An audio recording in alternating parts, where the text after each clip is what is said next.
Bonjour, nous allons lire le livre d'Apocalypse, au chapitre 13, à partir du 16e verset au 18e verset. Elle fit en sorte qu'on impose à tout le monde, à tous les hommes, petits et grands, riches et pauvres, libres et esclaves, une marque sur leur main droite ou sur leur front. Ainsi, personne ne pouvait acheter ni vendre sans avoir la marque, c'est-à-dire le nom de la bête ou le nom de son nom.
Je regardais et je vis apparaître un cheval noir. Celui qui le montait tenait une balance à la main et j'entendis comme une voix dire au milieu des 4 êtres vivants une mesure de blé pour une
honnêtes. Nous devons être honnêtes. Et avoir l'amour du prochain. L'image de la bête dans l'Apocalypse dit 60 coudées et large de 6 coudées, afin que le peuple se prosterne devant elle et ainsi montrer sa fidélité indéfectible au roi. C'est de l'idolâtrie pure, hautement condamnée par Dieu. Les 3 Hébreux, Shadrach, Meshach et Abednego, ont courageusement refusé de se prosterner devant l'idole, signant ainsi leur arrêt de mort. Ils sont alors jetés dans une fournaise ardente, une fournaise de feu. Comme nous le dit dans le livre de Daniel 3. Donc, mes frères et sœurs, nous devons faire attention.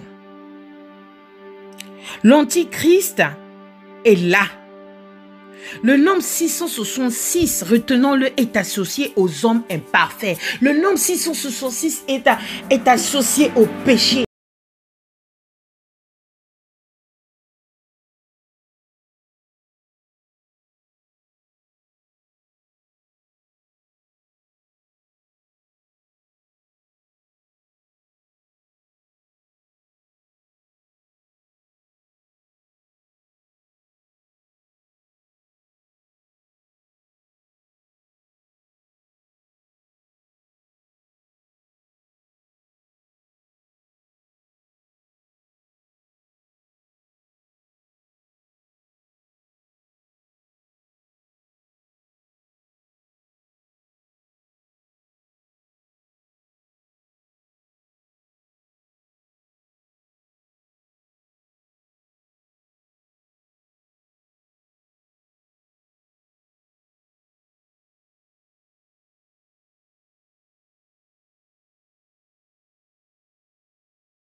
Sans cesse ne veut pas dire seulement prier chaque soir, prier chaque nuit, mais le comportement doit aussi y aller.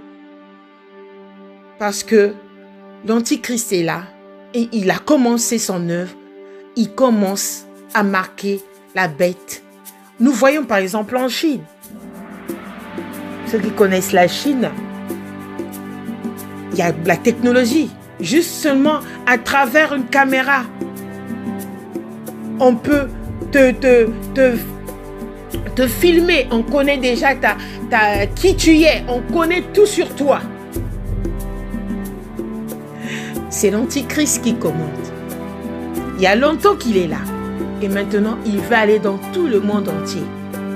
Attention à la bête. Attention à la bête. Mes frères et sœurs, attention à la bête. Prions. Prions en vérité. Intercédons. Cherchons les âmes perdues. Cherchons nos frères et sœurs qui ne connaissent pas la Bible. Prions et intercédons pour le monde. N'oublions pas que Dieu écoute à nos prières. Car il nous dit, demandez et vous recevrez. Bonne journée à tous.